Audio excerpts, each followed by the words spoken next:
తెలంగాణ రాష్ట్రం నుంచి బందరు పోర్టుకు వేగవంతమైన ప్రయాణం దిశగా అడుగులు పడబోతున్నాయి. బందరు పోర్టుకు రవాణా మార్గాన్ని సుసాధ్యం చేసేందుకు ద్విముఖ వ్యూహాన్ని అనుసరించబోతున్నారు. జాతీయ రహదారుల సంస్థ అధికారులతో విజయవాడ, మచిలీపట్నం ఎంపీలు కేశినేని చిన్ని, వల్లభనేని బాలశౌరి భేటీ కావడంతో తెలంగాణ రాష్ట్రంలో బందరు పోర్టు అనుసంధానం మరింత తేలిక అవుతోంది. దాంతో విజయవాడ నగరంపై ట్రాఫిక్ ప్రభావం పడకుండా చూసుకునే వీలు కలుగుతోంది.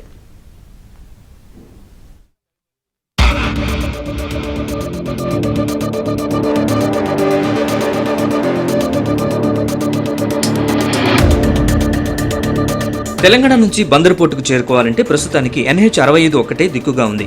దీన్ని 6 వరుసలుగా నిర్మిస్తున్నారు. భవిష్యత్తులో అమరావతి IRR, ORR సాకారమయ్యే వరకు కూడా విజయవాడ మీదుగానే బందరు పోర్టుకు రాకపోకలు సాగించాలి. దీన్ని దృష్టిలో ఉంచుకుని ఈ మార్గంతో పాటు మరో మార్గాన్ని కూడా తాజాగా ఎంపీలిద్దరూ ప్రతిపాదించారు. ముదినేపల్లి, నూజివీడు, కల్లూరు రోడ్డుగా పిలిచే NH-216ను ఖమ్మం జిల్లా లక్ష్మీపురం వరకు అనుసంధానించాలని సూచించారు.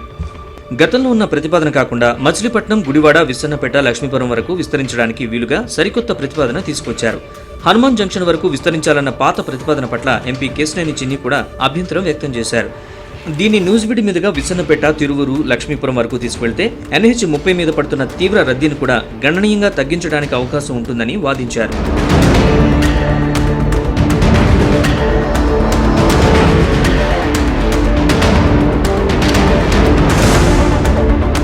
ప్రస్తుతం 2 వరుసలుగా ఉన్న NH-216ను 4 వరుసలుగా మచిలీపట్నం నుంచి లక్ష్మీపురం వరకు అభివృద్ధి చేయాలని చెప్పారు. ఈ ప్రతిపాదనపై జాతీయ రహదారుల సంస్థ అధికారులు కూడా సానుకూలంగా స్పందించారు. తాజా ప్రతిపాదనతో బందరు పోర్టుకు 2 వైపుల నుంచి తెలంగాణ రాష్ట్రంతో అనుసంధానం ఏర్పడుతుంది. బందరు పోర్టు నుంచి NH-65 వరకు గ్రీన్ఫీల్డ్ రోడ్డును అభివృద్ధి చేస్తున్నారు.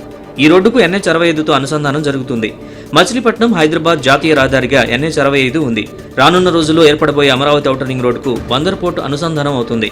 అప్పుడు బందర్ పోర్ట్ వయా అమరావతి, హైదరాబాద్ అవుతుంది. కంచికచర్ల దిగువన NH-65కు అనుసంధానం అవుతూ నేరుగా హైదరాబాద్ ORRకు అనుసంధానం అవుతుంది. ఇది కాకుండా NH-216 4 వరుసల విస్తరణ ప్రతిపాదనతో ఖమ్మం జిల్లా నుంచి తిరువురు, విస్సన్నపేట, నూజివీడు, హనుమాన్ జంక్షన్, గుడివాడ, మచిలీపట్నం వరకు వాయువ్య, ఉత్తర దిశలో అనుసంధానం అవుతుంది. దీంతో బందర్ పోర్టుకు 2 వైపులా తెలంగాణ రాష్ట్రానికి అనుసంధానత ఏర్పడుతుంది. బందర్ పోర్టు తెలంగాణ, ఛత్తీస్గఢ్, ఒడిశా, బెంగాల్కు అనుసంధానం అవుతుంది. కత్తిపూడి, ఒంగోలు మార్గం NH-216 మచిలీపట్నం ఔటర్ నుంచి వెళుతుంది. NH-65 కూడా అనుసంధానం అవుతుంది. కత్తిపూడి దాటిన తర్వాత NH-216 కాస్త NH-16లో కలుస్తుంది. దీన్ని బట్టి చూస్తే బందర్ పోర్టుతో ఒడిశా, బెంగాల్ రాష్ట్రాలు కూడా రోడ్డు మార్గం ఏర్పరచుకుంటాయి. అలాగే ఛత్తీస్గఢ్ రాష్ట్రంతో కూడా బందర్ పోర్టు అనుసంధానం అవుతుంది. NH-30 తిరువురు ఎగువన కలవడం వల్ల ఛత్తీస్గఢ్తో అనుసంధానం జరుగుతుంది.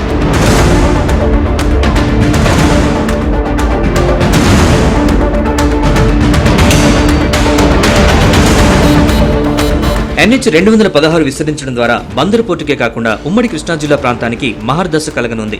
ఈ ప్రాంత ఆర్థిక అభివృద్ధికి దోహదపడుతుంది. ప్రత్యామ్నాయ మార్గం వల్ల ఉమ్మడి జిల్లా ప్రజలకు తక్కువ సమయంలో ప్రయాణించే వీలుంటుంది. దీంతో పాటు పెట్టుబడులను ఆకర్షించడానికి పర్యాటక అభివృద్ధి కూడా పనిచేస్తుంది.